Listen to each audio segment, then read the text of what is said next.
السلام علیکم ورحمۃ اللہ وبرکاتہ۔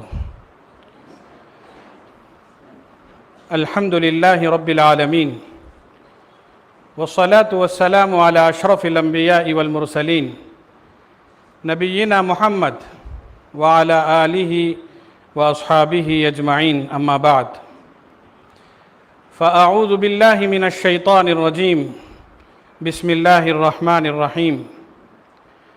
کل نفس ذائقۃ الموت وانما توفون اجورکم یوم القیامہ فمن زحزح عن النار وادخل الجنہ فقد فاز وما الحیاۃ الدنیا الا متاع الغرور۔ محترم صدر اجلاس، حضرات علماء کرام اور میرے معزز دوستوں اور عزیزوں، آج کے اس موقر اجلاس میں مجھے فکر آخرت کے موضوع پر کچھ باتیں عرض کرنے کا حکم دیا گیا ہے۔ محترم حضرات، دین دنیا کی نہیں، آخرت کی تیاری کا نام ہے۔ ہم سب اس حقیقت سے بخوبی واقف ہیں کہ دنیا چند روزہ زندگی ہے، اصل زندگی آخرت کی زندگی ہے۔ کامیاب وہ شخص ہے جو آخرت کی زندگی میں کامیاب ہوا، ناکام اور نامراد وہ شخص ہے جو آخرت کی زندگی میں ناکام اور نامراد ہوا۔ فمن زحزح عن النار وادخل الجنہ فقد فاز۔ اس لیے انسان جس حال، جس گھر، جس قوم اور جس ملک میں بھی رہے، وہ آخرت کی تیاری کرے۔ قرآن کریم میں بڑی تفصیل کے ساتھ آخرت کا ذکر کیا گیا ہے۔ رسول اللہ صلی اللہ علیہ وسلم نے اپنی دعوت کا آغاز اسی نقطے سے شروع فرمایا تھا۔ قرآن کریم میں بڑی تفصیل کے ساتھ بیان کیا گیا ہے کہ آخرت کیسے ہوگی، لوگ قبروں سے کس طرح اٹھیں گے، میدان حشر میں کیسے جمع ہوں گے، حشر کی عدالت کیسے ہوگی، حساب و کتاب کیسے ہوگا، میزان عدل کیا شے ہے، انصاف کے خدائی پیمانے کیا ہیں، دائیں جانب کون ہوں گے، بائیں جانب کون ہوں گے، جنت کیسی ہوگی، وہاں کی نعمتیں کیسی ہوں گی، بڑی تفصیل کے ساتھ قرآن کریم میں بیان کیا گیا۔ انگور، انار، کیلے اور وہ تمام پھل جن سے ہم واقف ہیں، دودھ کی نہریں، پاکیزہ شراب، حسین ساتھی، شرمیلی حوریں، اور کبھی ختم نہ ہونے والی یہ زندگی ہوگی۔ جہنم، آگ ہر طرف لپیٹیں، دھواں، آگ کا سایہ، سونے کے لیے آگ کا بستر، کھانے کے لیے زقوم کے پھل، پینے کے لیے کھولتا ہوا پانی۔ کیسی رسوائی کی زندگی ہوگی، کیسی ندامت اور شرمندگی کی یہ زندگی ہوگی۔ قرآن کریم میں اللہ تعالیٰ نے انبیاء کرام کی زندگی کے مختلف حالات بیان فرمائے ہیں، ان کے خوشی کے حالات بھی بیان فرمائے، ان کے غم کے حالات بھی بیان فرمائے، ان کی تکلیفوں کے حالات بھی بیان فرمائے۔ مگر قرآن نے کہا ان سب کی خصوصیت یہ تھی کہ وہ ہر وقت آخرت کو یاد کرنے والے تھے۔ حضرت ابراہیم علیہ السلام کی زندگی ابتلا اور آزمائش میں گزری۔ حضرت ایوب علیہ السلام کی زندگی کا ایک بڑا حصہ کرب و اذیت اور بیماری میں گزرا۔ حضرت داؤد علیہ السلام اور حضرت سلیمان علیہ السلام کی زندگی خوشی اور خوشحالی میں گزری۔